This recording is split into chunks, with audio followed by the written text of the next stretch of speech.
All right, hey guys. I'm going to start labeling these as the date instead of like first photo P, second photo P. Date's going to be easier and they'll be in a separate module as I'll explain during classes. Today, 9/2/20, September 2nd. In class today, we talked about reviewed again, downloading brushes, installing custom brushes into Photo P, and we also talked about shapes in Photo P. So let's get started. I'm using the app. You can be on the website or the app. To create a new document, we're going to go File, New. I'm going to call this Practice. I'm going to click Print, come down to Letter. I want it to be Landscape, so I click the little double arrow here. There it goes, and then hit Create.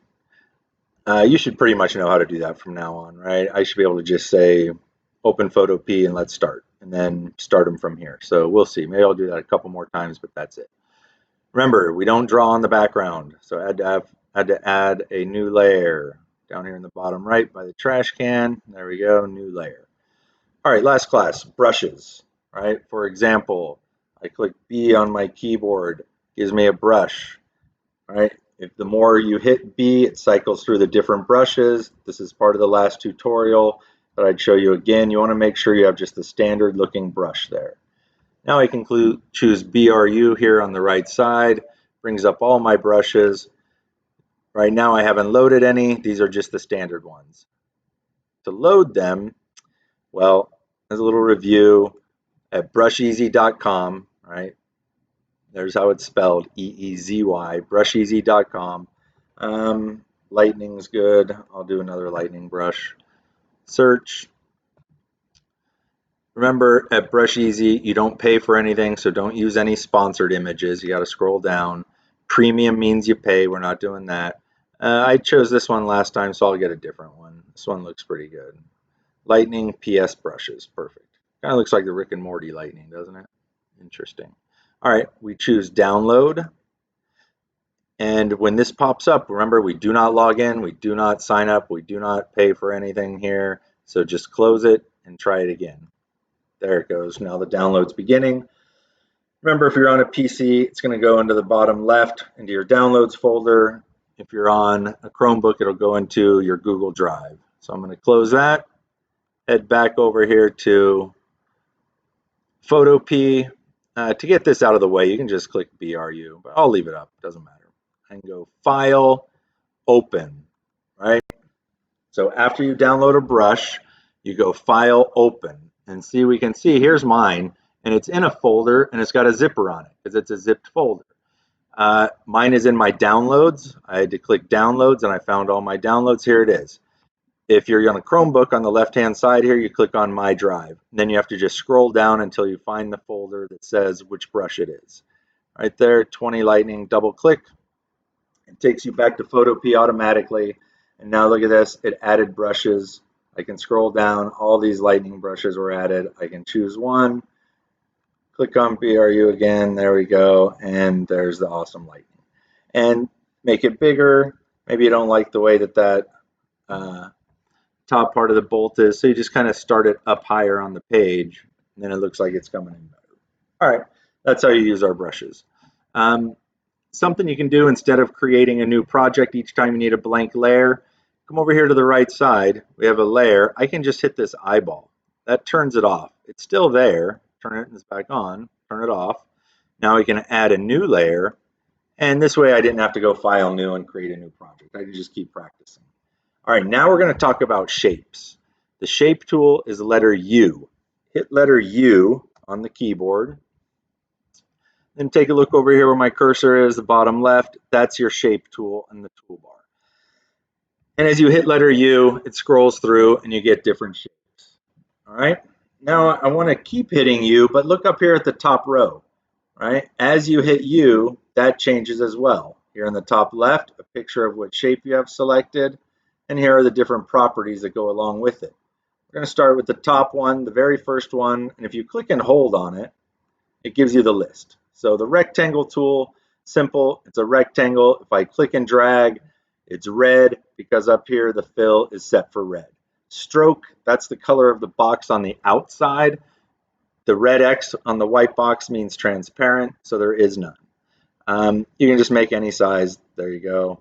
Change the color. You can click up here, fill, perfect. All right, next one, pretty simple, right? Ellipse, exact same thing. Click and drag, it's a circle, right? Or a long circle. If you want a perfect circle, hold shift. Hold shift while you drag and it'll give you a perfect circle. There's all kinds of crazy shortcuts like that where you hold a key and drag and it does something different. We'll get into a lot of those. All right, ellipse, click and hold. Next, line tool, that's just what it sounds like. You need a straight line, you can just click and drag, gives you a straight line. Very simple. Next, parametric. This one's probably the most fun. We click on that one. Now look up here at the top. It defaults to polygon with 5 sides. So if I click and drag, that's what it draws. I can change the number of sides. That's going to be more like a circle with a whole bunch of little fine sides, too many. Kind of boring shape, really. But who knows? You might need to make a stop sign, right? If you need a stop sign, how many sides are on a stop sign? Yep. Whoops, keep going. There we go. You need to make a stop sign. Perfect. Then you can just rotate them, right? That's not a stop sign.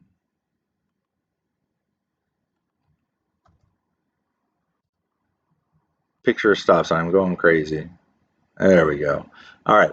Anyway, polygon, great. Okay.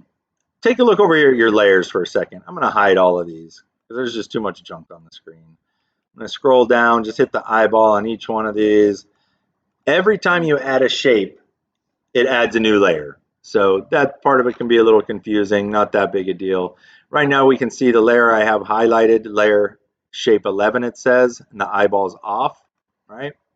So if I add a new layer, it's going to put it right on top. If I'm down here, if I have shape 8 selected, I add a new layer. See that? It puts it in the middle. It always puts the layer directly above whichever layer you have already selected. I know, I'm giving you way too much information. Information overload. Okay, let's go back here. We're on a new layer. We're going to change it from polygon to star, an 8-sided star. Click and drag. That's what it looks like. You can make this larger, more points. The inner radius. You can just play with all these things. It changes the shape dramatically depending upon what you're looking for.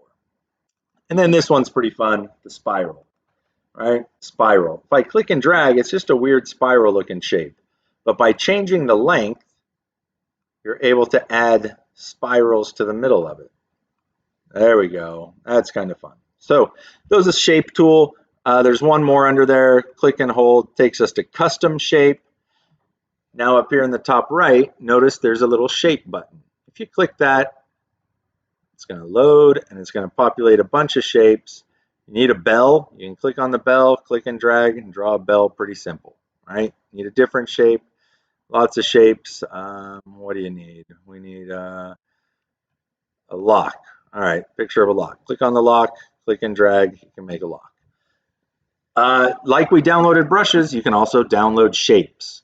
We'll get into extensions and things later. Not hair extensions, file extensions, right? So we're going to get into file extensions. A shape dot, what is it? CSH, custom shape. When you're looking for brushes, all of them end .abr, Adobe brushes.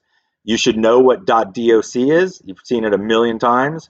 Anytime you see a file that ends .doc, it's a Microsoft Word file. So knowing what the extensions are, and of course the most common is PDF, right?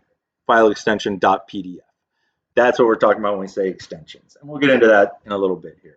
Anyway, that's it for today's video. You guys have a wonderful day. See you in class.